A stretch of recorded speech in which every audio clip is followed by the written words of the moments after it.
Hello students. In this video, we're going to discuss how to calculate the quantity of light in a room. Last week, we covered the first half of Chapter 8 of your textbook. This week, we're covering the second half of that chapter. In this video, I'm going to cover what are illuminance calculations, including the lumen method and the point-by-point method, and what kind of considerations are taken into account with those calculations. In the next video, I'm going to take a step-by-step approach and walk you through the example 8.1 in your textbook. So here are some overall questions that we're considering this week and last week. How do you measure light levels? How do you determine how much light you need? How do you design to achieve that light level? And what are the factors to consider for calculating light in a room? Last week we covered the first half of these questions, and today we're continuing. As a quick reminder, illuminance is the measure of how much light falls upon a surface. We measure it typically at a work plane, which is usually about desk height, and then we compare that to minimum code requirements and a target illuminance level. What kind of light level would we like to see at that work plane? You can look at these in two ways, either uniformly at that work surface or selectively, specifically at one point. So these are those two ways to calculate your illuminance. You can use the lumen method to get the average illuminance on any horizontal surface, usually your work surface at your work plane. Or you can use the point-by-point method for a specific location, a point with one specific light. So the lumen method, we're going to talk about first, again, gives you a general or average amount on your work surfaces in your room. It's good for the early design stages of a project because it can help you get an estimate of how many fixtures are needed for the room, or you can take how many fixtures you're planning on putting in the room and verify that that meets your target illuminance level. Another name for this lumen method is the zonal cavity calculation. So now you know that those are both related to the same thing. And some considerations to take into account when you use the lumen method of calculation is or are the coefficient of utilization, CU, and the light loss factor, LLF. And we're going to talk a little bit more about both of those. The point-by-point method, remember, is used to determine the illuminance level for a very specific location and a very specific light pointed at that location. It can be really complex to calculate based on the fact that there's so many different areas in your room and there's so many different factors that come into play. So it is not always as simple as a plain blank room, one surface, one light. All right, this is not how our rooms are usually designed. And so calculations for illuminance can be done by hand, or they can be done using a lighting software package, and that is more the case for professional lighting designers. The first consideration that we're going to discuss is the coefficient of utilization, also called CU. It's the abbreviation in the formulas.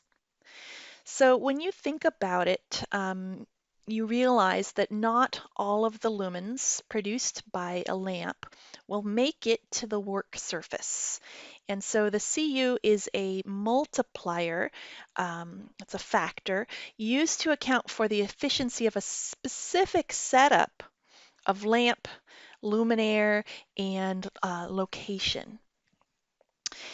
It is a ratio of the initial lamp lumens to the lumens that actually arrive at the work surface.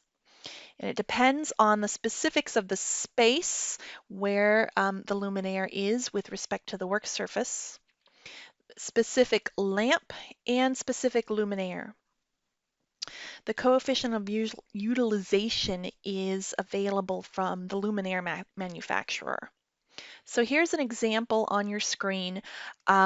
This is a CFL, it's a compact fluorescent lamp, and it produces 65 lumens per watt, just as a bare lamp. But when you put it inside of a luminaire, and we're kind of showing a cutaway view here, so you can see like the shell or the housing of the luminaire. Um, there is a coefficient of utilization factor of 58%. So not all of the light makes it out of that luminaire, and this reduces the fixture efficacy. The next consideration I want to talk about is the light loss factor, or LLF. Turns out that light output decreases over time, up to 25% over the life of the lamp. All right, so you start out with a bright new shiny lamp, but over time, performance degrades and you can lose up to 25% of your light output. So the LLF is a factor or a multiplier that's used to account for the future decrease in performance.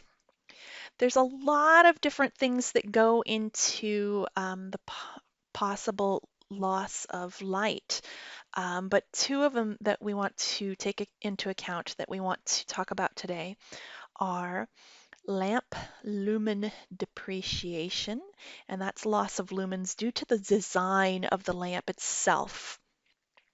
And it is specific to the type of lamp, compact fluorescent tube LED. And finally, luminaire dirt depreciation, LDD, and it's the loss of lumens due to dirt and dust accumulation. I put a picture here of a very, very dirty lamp. Hopefully your lamps won't get that dirty, but they do accumulate dust and dirt. So here's an illustration of why we need to account for the light loss factor. Let's look at the chart on the left here. This is a representation of the lumens delivered by a particular luminaire over time.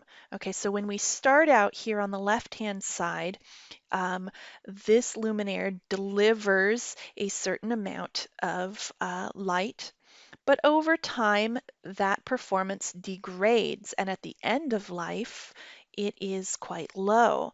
So if you set your design to hit the target illuminance at the beginning of its life without accounting for any of this degradation that can happen, then as your luminaire loses efficiency over time, you're going to end up with far less light being produced than your target illuminance level, and that's not good. That's far too low.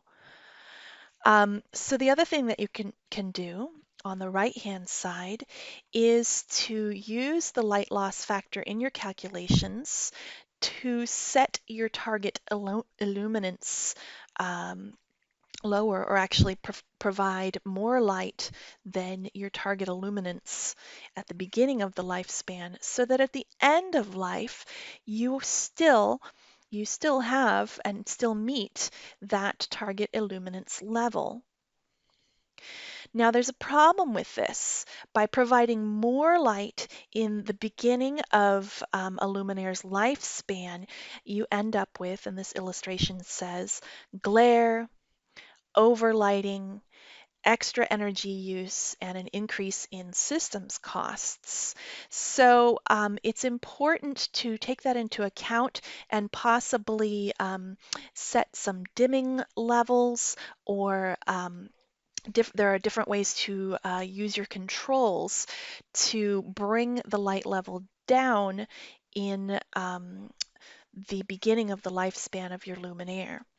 But by using the light loss factor in your initial calculation, you end up, even at the end of a luminaire's life, being able to produce your target illuminance.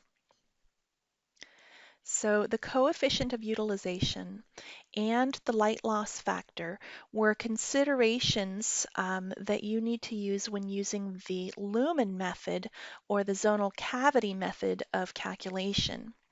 If you're using the point-to-point method and of calculation for point source lights, you need to take into consideration the inverse square law. Um, the farther a surface is away from a light source, the less light it gets. The illumination decreases. This is pretty easy to understand, but what you might not understand is that the drop-off or reduction in light level is related to the square of the distance of the light source from the light source. So here's an illustration. Here's our light source, and it's producing a certain amount of illumination on this square right here, this orange square. Okay, and it's a distance r away from the light source. R equals 1. Okay, but when you go twice as far, r equals 2, you actually get a quarter of the illumination. And if you go 3 times the distance, r equals 1, 2, 3, you get 1/9 of the illumination. So it's related to the square of the distance from the light source. So we just discussed some of the ways that you determine the quantity of light needed for your room. In our next video, we're going to walk step by step through some of these calculations. Thanks, everyone.